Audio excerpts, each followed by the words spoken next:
Good morning students. आज हम पढ़ेंगे क्लास 8 का 4th चैप्टर जो है दीवानों की हस्ती और इसके कवि है भगवती चरण वर्मा।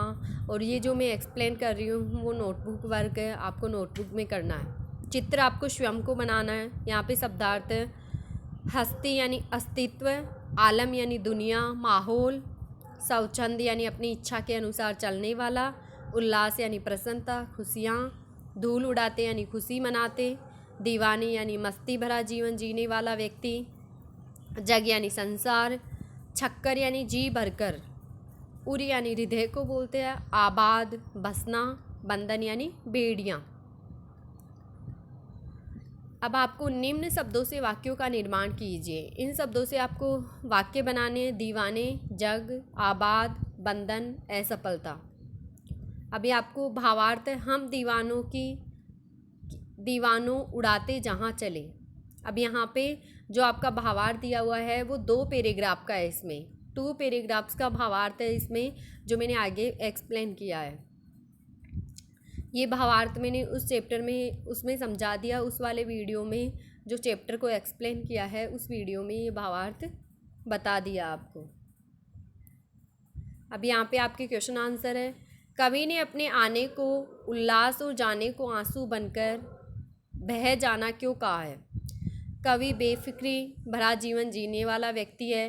कवि ने अपने आने को उल्लास इसलिए कहा है क्योंकि जहाँ भी वह जाता है मस्ती का आलम लेकर जाता है, यानी आनंद लेकर जाता है, लोगों को खुश करके आता है। उससे मिलकर लोगों के मन में प्रसन्न हो जाते हैं। पर जब वह उस स्थान को छोड़कर आगे जाता है तब उसे तथा वहाँ के लोगों को दुख होता है। विदाई के क्षणों में उसकी आंखों से आंसू बह निकलते।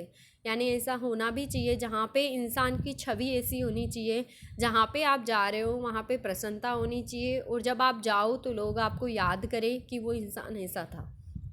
नेक्स्ट क्वेश्चन है, भिखमंगों की दुनिया में बेरोक प्यार लुटाने वाला कवि ऐसा क्यों कहता है कि वह अपने हृदय पर असफलता का ऐसा एक निशान भार की तरह लेकर जा रहा है?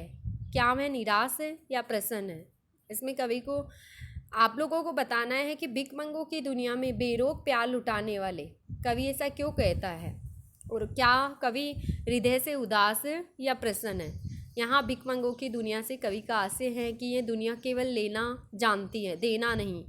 कवि ने भी इस दुनिया को प्यार दिया, पर इसके बदले उसे वह प्यार नहीं मिला जिसकी वह आशा करता है। कवि निराश है। वह समझता है कि प्यार और खुशियों लोगों के जीवन में भरने में असफल रहा है। दुनिया अभी भी सांसारिक विषयों में उलझी हुई है। इससे लगता है कि कवि निराश है। यानी कवि कहता है कि ये दुनिया भिखमंगों की दुनिया है, यानी लेती है, उसके बदले देती नहीं है। इंसान चाहे अपनी पूरी ज़िंदगी भी दांव पे लगा देगा, फिर भी अगर दुनिया खुश हो जाती है तो फिर उस इंसान के बारे में कुछ भी नहीं सोचती। इसलिए कवि ने इस दुनिया को भिखमंगों की दुनिया कहा है। कविता में ऐसी कौन सी बात है जो आपको सबसे अच्छी लगी? कविता में कवि का जीवन के प्रति दृष्टिकोण अच्छा लगा। अब आपको लिखना है, मुझे ये अच्छा लगा तो मैंने बता दिया, आपको लिखना है कि कौन सी बात आपको अच्छी लगी। कविता में कवि का जीवन के प्रति दृष्टिकोण का अर्थ होता है नज़रिया, अच्छा लगा है। कवि कहते हैं कि हम सबके सुख दुख एक है तथा हमें एक साथ ही इन सुखों और दुखों को भोगना पड़ता है। हमें दोनों परिस्थितियों का सामना समान भाव से करना चाहिए, यानी दुख में ज़्यादा विचलित नहीं होना चाहिए और सुख में ज़्यादा ऊपर नहीं बढ़ना चाहिए कि मेरे पास में सुख ही सुख है, घमंड नहीं करना चाहिए। ऐसी दृष्टिकोण रखने वाला व्यक्ति ही सुखी रह सकता है। विशेष तौर पर इसमें बेफिक्री और मस्त जीवन जीते हुए दूसरों की खुशियों का भी ध्यान रखना का संदेश दिया है।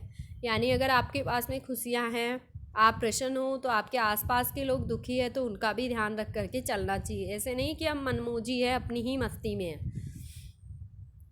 यहाँ पे भाषा की बात में एक क्वेश्चन दिया हुआ है। संतुष्टि के लिए कवि ने छक्कर, जी भरकर और खुलकर जैसे शब्दों का प्रयोग किया है।